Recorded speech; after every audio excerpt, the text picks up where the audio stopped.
Hi, my name's Damson Idris from Snowfall and FX. Tune in to Vida Loco in the morning. I hate that I'm not there. Please, I'm in spirit. DC. My dad is having a birthday party. Day of his birthday. Happy birthday, Dad. Franklin, wait a minute. Okay, first of all, do you mind if I call you Franklin? Because it makes me feel like I'm part of the show. Okay. Can I? I mean, yeah. I call you Damson. Is yeah. it Damson? Damson, like damn, son. Yeah. Damson. Idris, right? Yes. Where are you from? London. Yes, you know, I was in Cambridge, England for a while. My dad was in the military. I'm going to be honest with you, that is a very, very, very, very bad impersonation. I'm joking, it's great. It's really good. Oh my God, Damson, you are just delightful. So delightful. I wish you could see me right now. I have my breast out. Oh my God. Have we started rolling yet? We are rolling, Nick. Now. All right, here we go. It is because my breasts are out too. My breasts. Oh no! See, I'm missing all of that. It is 97.9 The Beat, DFW's hip hop station with Vida Loca in the morning. I have to welcome in two people. No. Three. And we got Dave Andron in the building as well. Who else is here from the show? The man, homie, Big Dave. Dave, your character on the show is Joe runs the show. Oh, got it. Yeah. You're the muscle of the show. That's you run right. the show. That's right. Okay, first of all, let me just say this. Snowfall is so creative. The storyline is so real. It is so... How I know that this is probably one of the best shows on TV right now? Because 50 Cent is not trolling you. You know, he trolled Power. I mean, not trolled Power. He trolled Empire. He's trolled every show that has anything to do with, you know, like stuff like this. But no trolling Snowfall, because this is a masterpiece right here. Wow. Yeah, it's a masterpiece. Do you fellas mind if I call you by your show names? No, you can call me Franklin. I don't mind. Okay, and what about you, Teddy? Can I call you Teddy? Teddy works just fine. You have to call him Reed around me, actually, because I don't actually know his name's Teddy yet. Yeah. Franklin can't know that I'm Teddy. So way to blow my cover. Oh, I'm sorry. You're right. You're absolutely right. Oh shoot. Okay, so first of all, let me tell you, when I started watching this show, I watched it with my dude, my boyfriend, and this show is based on reality. Am I not right? In a sense. Yeah. Yes. Why do you say it like that? Like, is it a secret? Dave, you want me to jump in? We don't want to be assassinated. That's why. Yeah, I mean, look, this is obviously based around the crack epidemic first and foremost, which we all know is reality, and then the idea that the CIA was involved in some way, in letting cocaine come into the country, is something that it's out there. There are theories on it. Some people believe it, some people don't, and we're doing our version of how this might have happened. And that is I'm sorry, Dave Andron, right? Dave Andron, yeah. Dave Andron, co-creator, executive producer, showrunner, and writer. Now, because my thing is, when I'm watching it, I'm literally thinking that these events actually did happen, especially when it comes to Teddy and the CIA. You know what I'm saying? Mm-hmm. Like, it is so well acted and so well put together that I'm thinking that this is, real life. This really did happen. Based on a true story. Good. I mean, that's the idea, right? The idea is we can go as far afield as we want, and if we keep it grounded and keep the people feeling real, then you believe it, whether it happened or not. Oh, you're doing a very good job of that. Now, Franklin, let me ask you, because who is your character? Now, I'm hearing your character is somewhat depicted on Rick Ross, the original Rick Ross, maybe? Oh, yeah, I've heard stuff about that as well. But, when I first came on to doing this, that wasn't said in the room that, hey, you're playing Freeway Rick Ross. So I feel Franklin is based on a number of people, and Rick Ross's story is a groundbreaking one, but it's one that was exposed to the world. I believe there are loads of Franklins who out there who made loads of money off of this drug, and why would we know who they are? Because if we did, then they'd be in prison. Yeah. Right.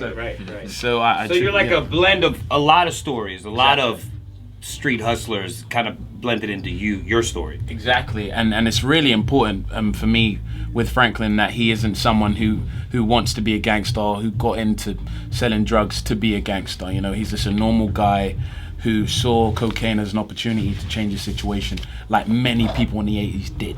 Right. Okay, do me a favor, damn son. Okay, I can't see you, and your accent. I love your British accent, but I'm gonna need you to play Franklin right now. Oh, Can you sound like Franklin right now? You gotta watch the show, man. Here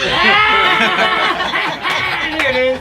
You got an American accent. Yes. Let me tell you. So when I'm sitting there, Franklin, and I'm a damn son, and I'm watching you, and you're talking to your uncle, and he's telling you why you shouldn't be selling cocaine, and he's telling you because you got to sell something to your people in order to make the money. When you was reenacting that scene, did you feel like something like, man, in yourself, like, wow, I'm about to take my whole community down?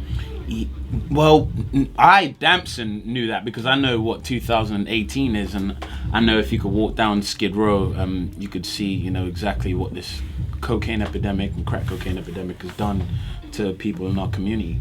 But I worked very hard for Franklin not to know that and to stay naive, because I don't think anyone in their right mind would do that to their own people if they knew exactly what would happen. Right. That's like kind of what watching you in that. I didn't see you feeling that. You did an excellent job of not knowing what was to come because of the crack epidemic. Yeah, I just want some money.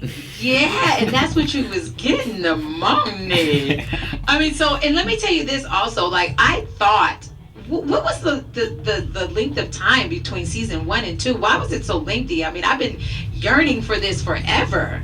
Oh, there's this guy called Dave Andron, and He writes really slowly. He writes so slowly. Well, because he types with 2 fingers, the point and poke method. Man, So it takes him a really long in time to public, get the guys. scripts out. I thought we were going to talk about that. Literally. It just look, we're on this yearly cycle, and now with shows are doing shorter seasons, which is a wonderful thing from a writing creating standpoint. You're not trying to churn out 22 episodes where the quality suffers. It's great to do 10 episodes. It just means you have a little bit longer in between seasons, but it's worth the wait. No, you're absolutely right. No, literally, let me tell you what I did. I got hold of Spectrum, right? Because I kept Googling season 2, because I was like, it's taking too long. Season 2 must have already came out, and it's on, and I missed it. So I called Spectrum because it wasn't on demand. And so I got somebody on Spectrum to ask them, why am I paying all this money, but I can't see season 2 of Snowfall? Wow. And they told me it wasn't no season 2 of Snowfall yet. Yeah. There's been Calm down. That was So me. we- Go ahead. So we have the premiere going down tonight in Dallas, right, fellas? yes. Yeah. Yes, sir. And what can we expect from season 2? I think Greatness. Certainly greatness. Look, the most exciting part for me, kind of to writing it, was that all the storylines converge. That all these worlds we kind of set up in the first season, and watching all these characters develop. Now we kind of get to see them all collide. And the fun of that, and what's it going to be like when Teddy and Franklin meet? What are those things going to be? I think everyone's been waiting a long time to see that. A long time. Let me ask you this though. So we all know is there an end to this? Is this the series is it some longevity left to this, or when the crack epidemic, when you get to that part and then you see what happens? Is there a storyline after that? Can we expect to see this on for a while, or are you going to just take it away from us suddenly? I mean, look, I know that we need 4 or 5 seasons to properly tell the story the way it is, the way that we've kind of conceived of it now. And I think there are interesting places to go. I think there are ways to do this and tell this in a way that people don't expect, that teach you to do something new. Everybody knows kind of how it ended up, but how did it get there? What are the real intricacies of how this was allowed to happen? There's a lot of juice there. There's a lot of story to tell. Yeah, if you have not seen Snowfall and you're listening to this right now, I suggest if you're into the mafia movies, the drug dealer movies, or just really good storylines, I mean, this is the perfect series for you to watch. It's captivating, it holds your attention. You're always looking for the next episode, and I just want to give a shout out to the creator, John Singleton, and the young man in the room. What was your name again? Dave Angelo. Yeah, Who I just want cares? to give you, We can't, all it's the fine. mad respect, because y'all have a gem here. Like I'm literally salivating on myself that this is such a good show, and I hate that I'm not there to give you hugs. You know what I mean? And We do thank too. yous. Yeah, and then I usually like to brush the back of my hand next to your butt when you're leaving out, gently, just to let you know we appreciate you coming. He's gonna male Me Too moment over here. Oh my gosh. I'm just playing. Anybody else had any questions? Oh yeah, I did. So this is for all three of you. So besides doing like, of course, research and studying, did y'all have any personal experiences that you kind of used to sort of engulf yourself more into like the screenwriting, into the acting, into the directing and stuff? Growing up in LA in the 80s. I grew up there. I was around it. So there's a lot of that kind of firsthand that I'm bringing to it, just from being an 80s kid. Do you feel like the stories about how the drugs were exposed in the streets are true? Do you feel like some of it is true, or you've done your homework on it, obviously? Those things we try to do our homework on. The way, in the first season, we introduced crack in a very specific way through the Bay Area, through this Peruvian, all that stuff. We talked to as many people as we could, and that stuff that we kept hearing repeatedly, and we would be like, okay, maybe that's the way that happened. Right. I mean, there's nobody out there who's like this. No, you personally. I'm saying, out of all the homework you've done, do you lean a certain way now? No, I mean, I think that you just have to kind of take it all in, really, and then just kind of pick a lane story-wise and go. Cool. Yeah. Damn son, being as though you were raised in England, in London, did you see any of these similarities when you were coming up? 100%, yeah. The crack cocaine epidemic hit my neighborhood, Peckham, 2002, and I got three older brothers who told me stories. So I kind of, I couldn't really use that though. My thing was about the soul of LA in the 80s, and that was all down to intense conversations with Dub C, who we all know so well, Right. Dub really kind of warped me and transitioned me from a British wimp to an American gangster. So how did you prepare for your drug dealing part? Did you like you say you hanged out with Dub C, but did you hang out with any more drug dealers? Yes, I was at YG's house every day. No.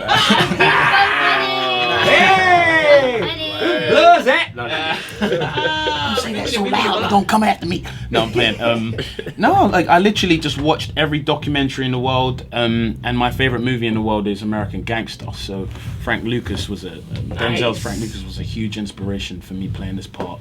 And with regards to how naive Franklin is, Walter White's and Bryan Cranston in Breaking Bad was a huge input for me as well.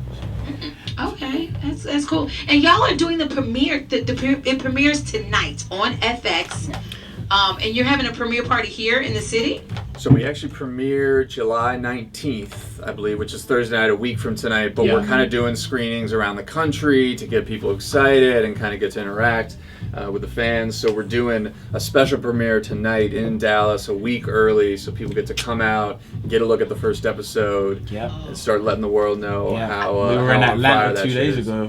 I could strangle my father right now for having a birthday. Wow. I Yeah, could it's just terrible shake timing. him. This is the worst time for me to ever be out of town. I promise you. But you know what? I will be sitting right in front of the television on July 19th with my popcorn. And tweeting at Snowfall FX. Yes. Oh, you want me to tweet? Yes, please. Me Oh, and you you are wanna going to answer my live tweet? tweet My with tweet's each gonna other. say, "You sound nothing like that in real life." That's what my tweet's gonna say. No, we will live tweet for you because I enjoy the show. If you haven't watched the show, I suggest that you sit down and take a look at it on the 19th of July and experience greatness. 10 p.m. Greatness. It's not for the kids, but hey. My son watches it, so I just had to put that. Bad Mommy's 12. Yeah, he's got to start someday. So, anyways, we appreciate you coming by, and like I said again, please check out Snowfall. July 19th is premiere on FX. It's on a Thursday, 10 p.m. And you guys are doing such an awesome job. Pat yourselves on the back, please. You're doing awesome.